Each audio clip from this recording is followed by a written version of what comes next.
actually the body rock thing is kinda impromptu. It's because after the result for Super 24, then we suddenly saw this body rock post. Then we were like, should we just try? So we should just carry on and just, you know, let's just go. Let's just go, yeah. Then we just like, okay, just send the video and let's wait for the result. Then when we get the result, we were like, shit, it's body rock.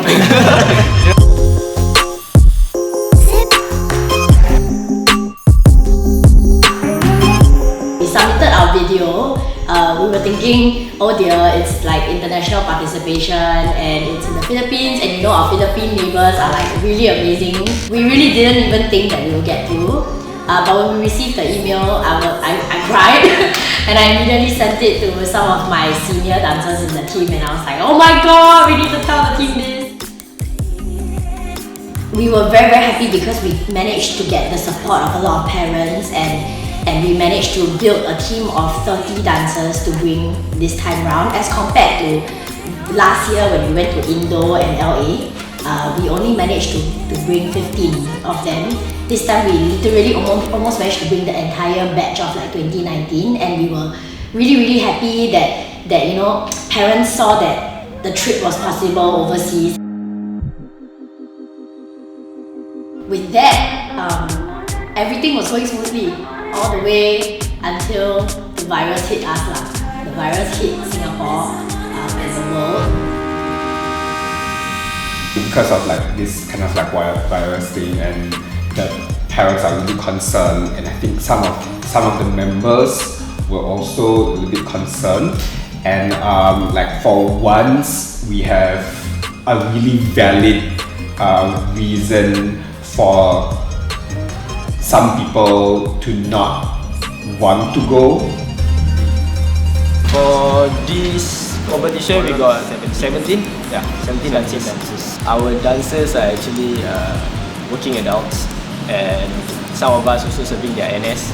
So it's really hard to gather all of them together and, you know, have a free day like everyone is there, you know. So we always practice like, okay, let's try and practice from this today until Saturday, see how's the attendance like. If it's like 4 or 3 people not here, then okay, we practice. Yeah, so it's that's how we work. So today is the only day that we get full squad.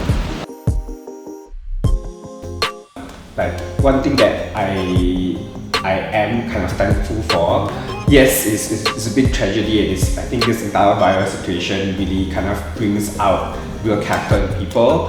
What we did with the team, we at the last meeting, we gave them consent forms. We told them to really talk to their parents, and it's not a matter of fighting is what's right or wrong, because there's no real clear right and wrong here. It's really about you and your parent. You kind of need to have a common kind of like understanding and whether or not, okay, let's go or not go.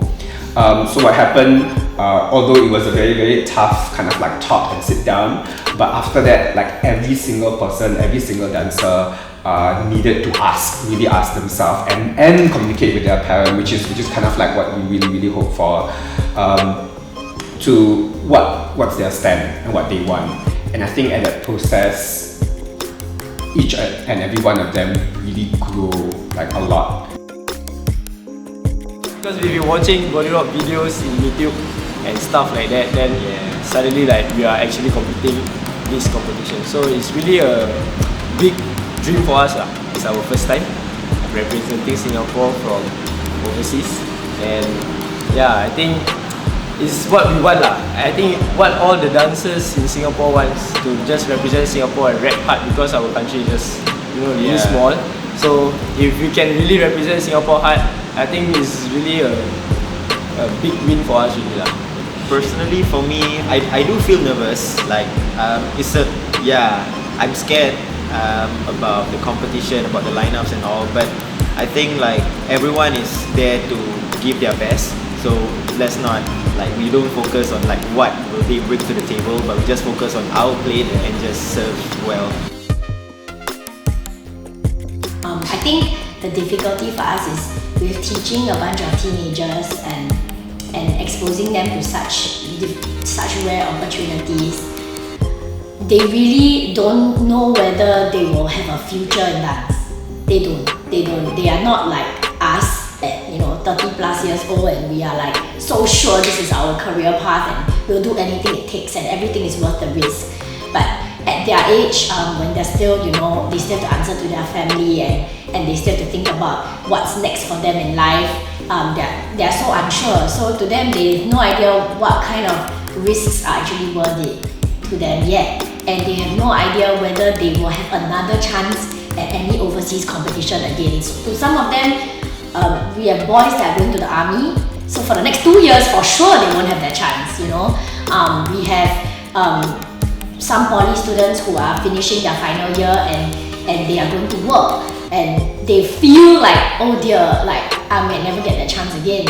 And we have A-level students that finish their A-levels and they're going to uni, so this is their only free time and they were looking forward to it so much, and this is the only time their parents actually support them to do something, and they're so worried that they're terrified that the moment they go to university they'll never get that chance. So I told the team, don't think about the ones that are leaving, think about the ones that actually this is everything to them, and if you think about those people, then do it for those people. So, what's the goal? Okay, the goal for personally for whenever I end my practice and my briefing, I always tell them that my goal is to get top 3 because we want to go to Los Angeles and represent Singapore because that's really a big dream for us. So if we really go to Los Angeles and compete with all those big crews like Choreo Cookies, GRV, they are gonna be there. So we are competing against them. That's gonna be crazy, I think. Yeah. The goal here is just to show our best as Singaporeans and Singapore dancers and just represent hard. Yeah, right.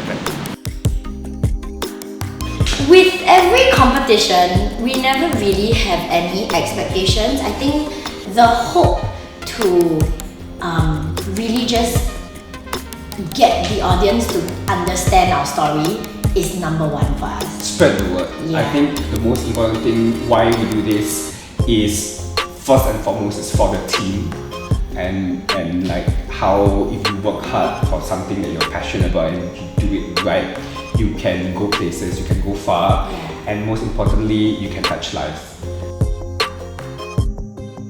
Hope you guys support us at Philippines. If you cannot be there to support when the video is out on YouTube, do share, watch, comment, like, subscribe. Yeah. And a shout out to RPProds. Yeah, shout out guys.